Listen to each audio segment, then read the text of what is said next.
थोड़ा अंदर हो जाओ, थोड़ा।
भारत की यह नगरी, अध्यात्म नगरी, धर्म नगरी, जहाँ महामाया महालक्ष्मी सागर सुता विराजमान है, महामाया का स्वरूप है। और हमारे यहाँ तो प्रत्येक क्रिया को धर्म से ही जोड़ा जाता है, देखा जाता है। हमारा ये चतुर्मास का अनुष्ठान विशुद्ध धार्मिक अनुष्ठान है, जो सनातन की मूल अवधारणा है। उदार चरिता नाम वसुधैव कुटुंबकम, सारा विश्व वसुधा का जो स्वरूप है वह एक कुटुंब और एक परिवार का रूप है। इस नाते सभी की चिंता है, और सभी की चिंता है इसलिए हम प्रत्येक क्रिया में सबके कल्याण की कामना करते हैं। सर्वे भवन्तु सुखिनः सर्वे सन्तु निरामयाः की जो अवधारणा है और विश्व का कल्याण हो, ऐसी भावना है, ऐसी उद्घोषणा है, ये सनातन धर्म की ही है। और उसी भावना से भावित होकर के हमारा चतुर्मास का अनुष्ठान, जिसमें हमारी भावना यही है कि विश्व का कल्याण और विश्व का अभ्युदय हो। मुंबई नगरी में आए हैं, ये माया की नगरी है। ये माया की नगरी महामाया की नगरी हो जाए, क्योंकि महामाया यहाँ विराजमान है। माया से मुक्त होकर के महामाया श्री विद्या के रूप में जो विराजमान है, ब्रह्म विद्या के रूप में जो हैं, उन पर सभी की भावना प्रतिष्ठित हो जाए। और यही भावना से हमारा जगह जगह पर जाना, और प्रत्येक जगह जाने का उद्देश्य यही रहता है कि सबको धर्म से जोड़ा जाए, धर्म से लोगों को युक्त किया जाए। धर्म से युक्त होकर के व्यक्ति की बुद्धि प्रकाशित हो, मन पवित्रता को प्राप्त हो, चित्र अपनी मलिनता को छोड़ करके अपनी विशुद्ध और सात्विक भावना से ओतप्रोत हो जाए। यही हमारी भावना है प्रत्येक जगह जाने का, और यहाँ भी आने का वही उद्देश्य है। सर, अभी ऐसा टाइम आ गया है कि सनातन के ऊपर उंगली उठ गई है, बहुत सारे गलत गलत लोग विचार कर रहे हैं, क्या कहना चाहोगे इसके बारे में? हमारे पास में कुछ मुस्लिम संप्रदाय के लोग आए थे, जमाते इस्लाम या ऐसे कुछ लोग थे, उसके लोग आए थे। उन्होंने कहा कि हम आपके यहाँ के फलाने महात्मा ने हमारे लिए ऐसा कह दिया, हमारे पैगंबर के लिए ऐसा कह दिया। तो हमने कहा, उसने कह दिया इसलिए वैसा है नहीं, जैसा कहा है वैसा पहले से है ही है। तो उसने एक सत्य कह दिया है, सत्य उद्घोषित कर दिया है। लेकिन ठीक है, हम तो सनातन धर्मी हैं, हम तो सबके लिए सम्मान की भावना रखते हैं, सबके कल्याण की कामना करते हैं। तो हमारा उद्देश्य यही रहता है कि हमने सबका सम्मान किया है। ये भारत भूमि है जहाँ पर सनातन धर्म ने कभी किसी पर आक्रांता के रूप में कभी आक्रमण नहीं किया। धन संपत्ति के लिए किसी को अपनी शक्ति का बल पराक्रम का उपयोग नहीं किया। हमने सदैव लोगों के कल्याण के लिए और धर्म के लिए ही यदि शस्त्र उठाना पड़ा है तो हमने धर्म के लिए उठाया है। हमने लोगों को शांति और सद्भावना देने के लिए शस्त्र उठाया है।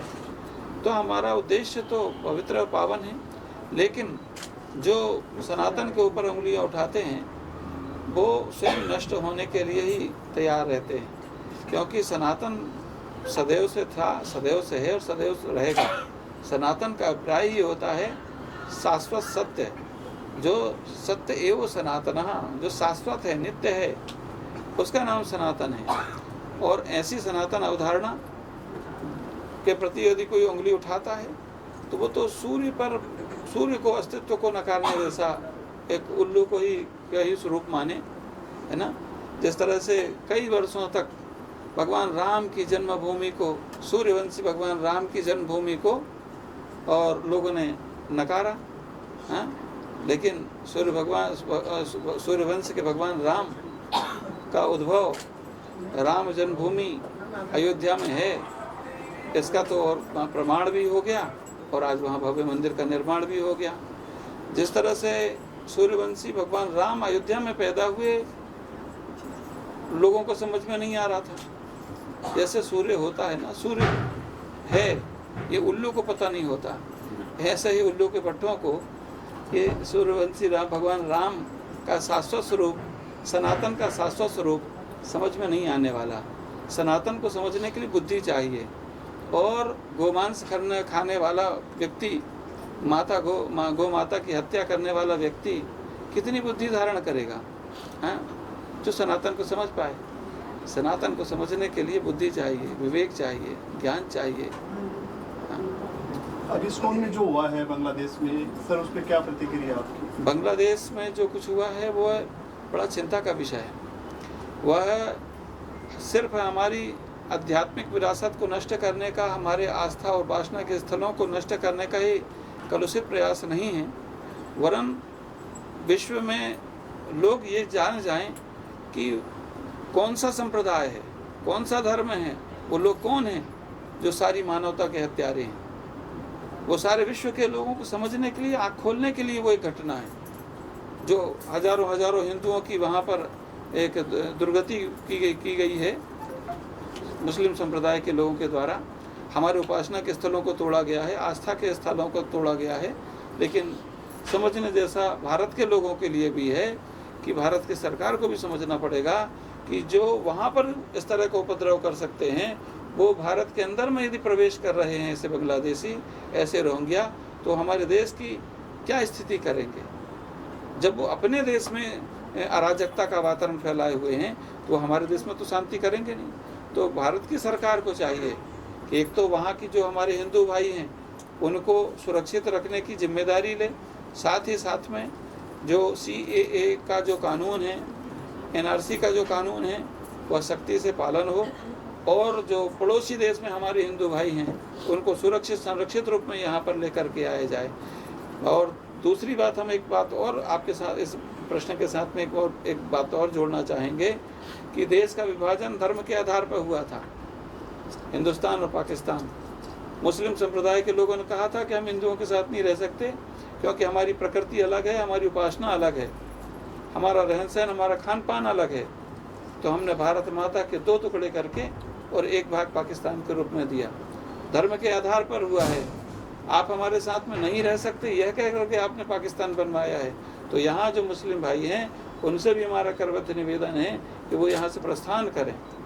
भारत की सरकार को कोई संधि लाना चाहिए पाकिस्तान और बांग्लादेश के साथ में कि जो मुस्लिम भाई यहाँ रह गए उनको वहाँ पर अब ले जाएं और हमारे हिंदू भाइयों को सुरक्षित यहाँ ले आएं।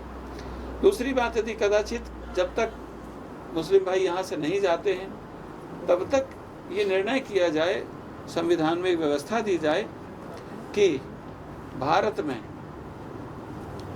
जो भी निर्णय होगा वो भारतवंशी लोग करेंगे, हिंदुस्तानी लोग करेंगे, जो सनातनी है वो लोग करेंगे, जिनके लिए देश बना है वो लोग करेंगे। घर में कोई मेहमान आता है तो उसे हम अच्छा से अच्छा भोजन आहार व्यवस्था देते हैं, लेकिन घर का निर्णय और घर की तिजोरी नहीं देते हैं। हाँ? घर का निर्णय और घर की तिजोरी घर वाला ही करता है। तो आप यहाँ आए हो, यहाँ रह रहे हो, ठीक है, रहो, खाओ पियो।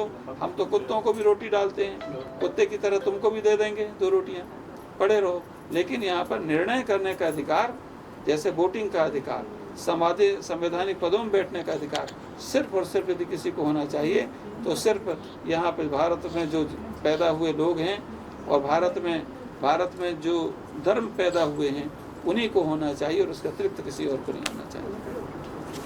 Thank you.